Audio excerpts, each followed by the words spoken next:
Démonstration, Adelaine, Louisa, ce soir, c'est pas une victoire, c'est un avertissement. Ouais, ça a été presque même un rouleau compresseur. On a vu un Nigeria très puissant, très compact et solide, notamment dans le milieu, qui ont su s'imposer, être agressifs sans le ballon, mais aussi apporter ce côté très technique et de rapidité de l'avant vis-à-vis des attaquants. Non, c'est un Nigeria qui s'est imposé et qui en a posé aussi. Les chiffres racontent l'histoire d'un géant qui se réveille, hein, Louisa, une victoire sans appel, sans discussion. Cette équipe du Nigeria, elle est là et elle fait peur.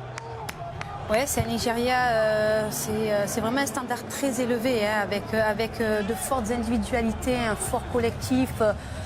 C'est très rare de voir aujourd'hui dans le football un 4-4-2 en losange, mais ce 4-4-2 losange est très bien articulé, avec une très bonne maîtrise des fondamentaux. Hein. On a vu beaucoup de puissance, beaucoup de capacité athlétique, qualité technique.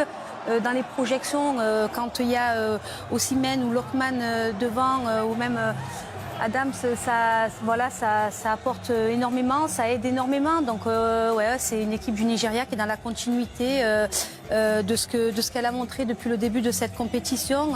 Elle peut s'appuyer sur un collectif très fort. Ouais, et dans la continuité aussi, sans doute, de sa finale disputée en Côte d'Ivoire. On vient de l'apercevoir, Riyad Mahrez.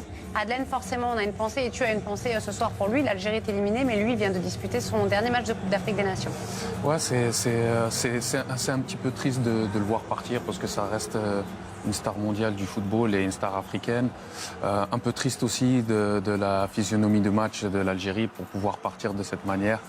Maintenant, voilà, il nous a fait rêver, et c'est un joueur qui a été le leader de cette équipe, et on espère qu'il va se préparer bien pour cette Coupe du Monde. Mais en tout cas, voilà, c'est une icône, une légende du football algérien qui ne fera plus partie de cette Coupe d'Afrique. Ouais, et effectivement, il y a le mondial qui se profile pour cette équipe d'Algérie. On va revenir sur ce match avec une équipe d'Algérie quand même, sur l'ensemble de la rencontre qui n'est pas parvenue à exister.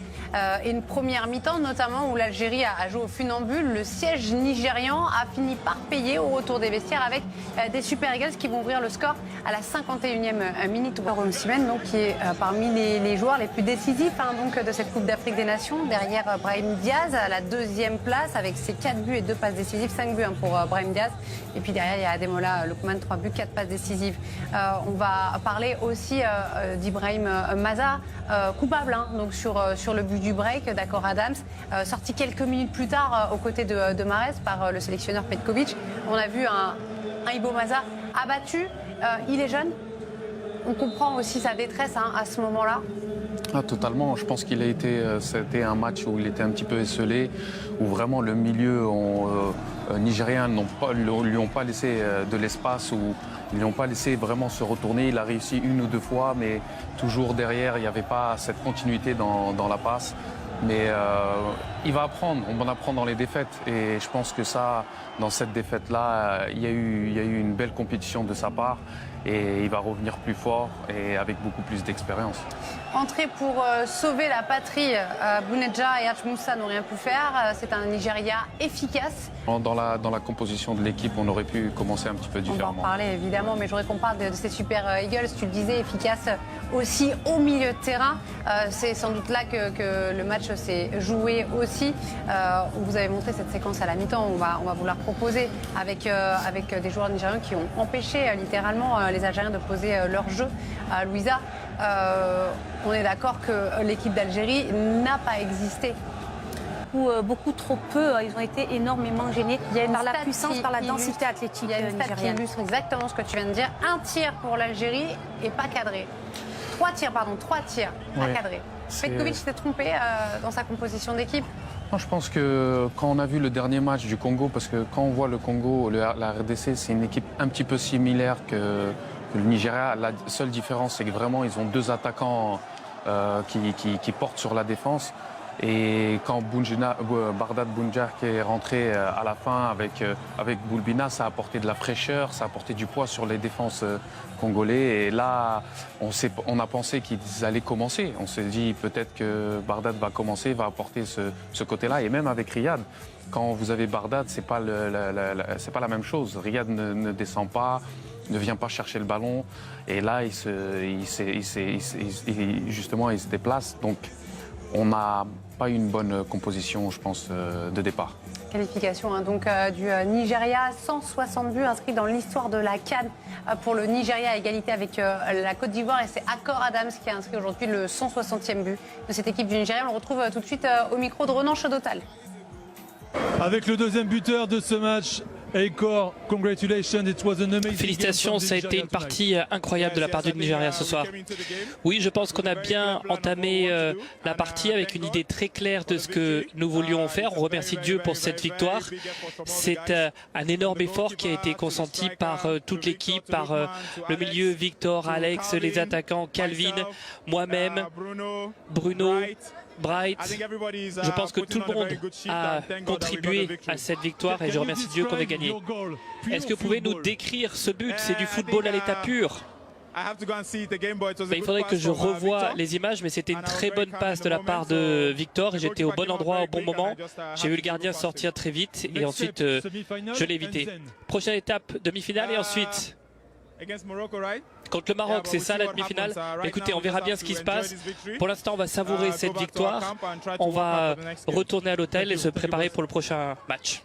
Finaliste en Côte d'Ivoire, le Nigeria qui est la deuxième nation à inscrire au moins 2 buts lors de chacun de ses 5 derniers matchs. 5 premiers matchs d'une édition de la Coupe d'Afrique des Nations après l'Égypte en 1974 et en 2010. C'est une victoire maîtrisée du Nigeria. Est-ce que ça fait de cette équipe aujourd'hui le favori de cette Coupe d'Afrique? Totalement, parce que déjà, ils ont montré qu'ils ont été très impressionnants ce soir, mais aussi, depuis le début de la compétition, ils marquent beaucoup de buts, ils encaissent très peu, ils ont vraiment une défense solide. Et moi, ce qui m'a impressionné, c'est que c'est un bloc équipe, et là, ça va faire mal justement en demi-finale. Ce sera donc Maroc-Nigeria en demi-finale dans l'arrêt carré avec un Wilfried Ndidi très précieux au milieu qui sera suspendu du coup face au Maroc. Et ça peut changer aussi la physionomie de la rencontre. Oui, sûrement, parce que ce qui fait leur force, c'est leur milieu. Ils ont vraiment un milieu en losange qui est compact entre les surfaces et ils sont très agressifs, ils vont de l'avant, ils attendent vraiment l'erreur de l'équipe adverse. Mais même quand il est sorti, on n'a pas vu de réelle différence. Ils ont toujours été au top et je pense que celui qui va le remplacer fera le travail nécessaire dans cette demi-finale. L'Algérie partageait avec le Maroc le titre de meilleure défense de cette Coupe d'Afrique des Nations. On a vu la rencontre hier des Marocains qui s'en sont remis donc à des coups de pied arrêtés face au Cameroun. Quel genre de physionomie de match on peut s'attendre dans cette demi-finale? Une équipe du Nigeria qui va rester sur ces standards-là parce que c'est ce qu'elle maîtrise, c'est ce qu'elle fait depuis le début de cette compétition avec un bloc équipe qui met beaucoup d'intensité, beaucoup d'agressivité, beaucoup de densité athlétique. Mais il ne faut pas oublier aussi qu'il y a aussi énormément de qualité technique. On a vu des séquences offensives avec énormément de qualité pour venir déstabiliser cette défense algérienne. Je pense que voilà. Et puis pour le Maroc, il va falloir faire une grande performance défensive à l'image de ce qu'ils ont pu faire face au Cameroun avec énormément de pression. Ils ont su répondre eux à la densité athlétique, à l'agressivité mise par les Camerounais. Donc ça va être une belle bataille parce qu'on a vu aussi un milieu de terrain marocain très très fort face au Cameroun. Quand on voit la physionomie de cette rencontre, est-ce qu'il faut réellement subir et être défensif ou asphyxier comme l'a fait hier le Maroc finalement face au Cameroun? Quel genre comment faut aborder cette rencontre, cette demi-finale? Non, totalement, faut aller les chercher. Je pense que quand on voit dans ce quart de finale, on était là-bas et ils ont vraiment, dès les premières minutes, imposé la pression. Faut répondre tout de suite, du tac au tac. Faut pas les laisser jouer. Il faut essayer de justement apporter, gagner des yards et essayer d'aller s'imposer sur le terrain adverse, sur le camp adverse. Mais ça va être un très beau match, très disputé et on va voir de belles choses. Ouais. Mais je ne pense pas que l'Algérie soit rentrée dans ce match en se disant on va être bloc bas, défensif. Ah non, je pense que c'est les Nigeria qui a forcé cette équipe algérienne à jouer aussi bas et à autant défendre. Ils n'ont pas su justement... Après, le schéma de jeu n'a pas aidé Adèle. Ouais, mais c'était quand même un schéma défensif. C'était un schéma quand même assez offensif. Il a juste fait le choix de mettre Zerouki à la place d'Abdelli parce qu'il savait comme lui, il allait avoir une grosse bataille athlétique très agressive. Il a voulu reconduire son faux neuf à Moura parce que certainement lui ça lui a plu. Alors il est vrai que moi personnellement j'aurais vu un Boumédia débuter justement pour aider à caler ses ballons, à être le point de fixation de cette équipe et à permettre au bloc algérien de monter. Mais c'est surtout le Nigeria qui a empêché cette équipe algérienne de jouer. Ils ont été très très forts dans le pressing, le contre-pressing. MVP de la rencontre d'ailleurs, c'est Victor Osimhen qui a permis d'ouvrir le score au Nigeria. Et on va retrouver tout de suite Ronan Chodotal qui est avec Lookman. Et on enchaîne avec Lookman. Congratulations for this Félicitations pour cette victoire. Ça a été une partie complètement folle et vous avez montré beaucoup de puissance sur le terrain ce soir. Oui, écoutez, on voulait s'imposer dans ce match. Ça n'a pas été facile contre un adversaire de bonne qualité. Mais aujourd'hui, on a montré nos qualités, notre envie et ce qu'on veut faire. Prochaine étape, demi-finale. Est-ce que vous commencez déjà à penser au trophée ? Non, on prend les matchs les uns après les autres. Aujourd'hui, c'est un quart de finale et maintenant, on est en demi-finale. C'est très bien. C'est un plaisir de faire partie de cette compétition. On sait que c'est une compétition très exigeante, donc les matchs les uns après les autres. Les réactions se succèdent au micro de Ronan Chodotal et c'est Victor Osimhen qui s'avance avec Ronan. Et ben voilà, tout simplement avec l'homme du match, Victor Osimhen, un but, une passe décisive. Amazing game tonight from match Nigeria. Incroyable de la part du Nigeria ce soir. Mais oui, absolument, moi je suis très heureux de cette victoire et de la performance de l'équipe.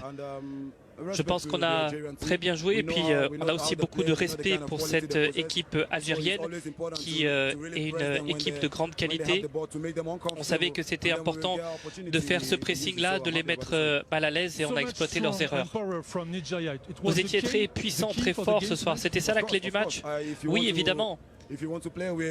Si on veut gagner, il faut avoir cette exigence. Le coach est très exigeant. Si on ne court pas, on ne peut pas jouer. Donc chacun arrive avec cette envie de bien faire et d'aller vers de l'avant, de courir, d'attaquer. Donc pour pouvoir jouer ce genre d'équipe, comme l'équipe d'Algérie, il faut courir du début jusqu'à la fin. Donc on est très heureux de cette victoire.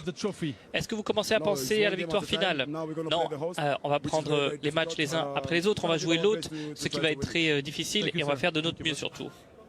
Et le Nigeria donc qui affrontera le Maroc, ce sera à suivre mercredi sur Beansport. En attendant la deuxième rencontre de la journée, le dernier quart de finale entre l'Égypte et la Côte d'Ivoire. Une dernière question pour toi, Adelaine, forcément. C'était le dernier match de CAN, on l'a dit, pour Riyad Mahrez, mais il y a le mondial qui arrive avec un groupe relevé pour l'Algérie face notamment à l'Argentine. Comment est-ce que toi tu vois les prochains mois? Qu'est-ce qui est à jeter et qu'est-ce qui est à garder? Déjà, ce match-là, je pense qu'il est à jeter, mais si on prend les autres matchs, on n'attendait pas l'Algérie agir de cette manière dans cette CAN et franchement il y a eu quand même des très bonnes choses, ce mélange entre l'ancienne génération et la nouvelle, des nouvelles découvertes avec des nouveaux joueurs, mais voilà, il y a un travail, il y a des choses très bonnes à retenir, notamment cette envie et des joueurs qui se sont imposés, qui se sont montrés et ça va être de bonnes choses pour la suite. Mais aussi, il y a une Coupe du Monde. Et cette Coupe du Monde-là, va falloir bien la préparer en club, mais aussi dans les prochaines échéances avant cette Coupe du Monde-là.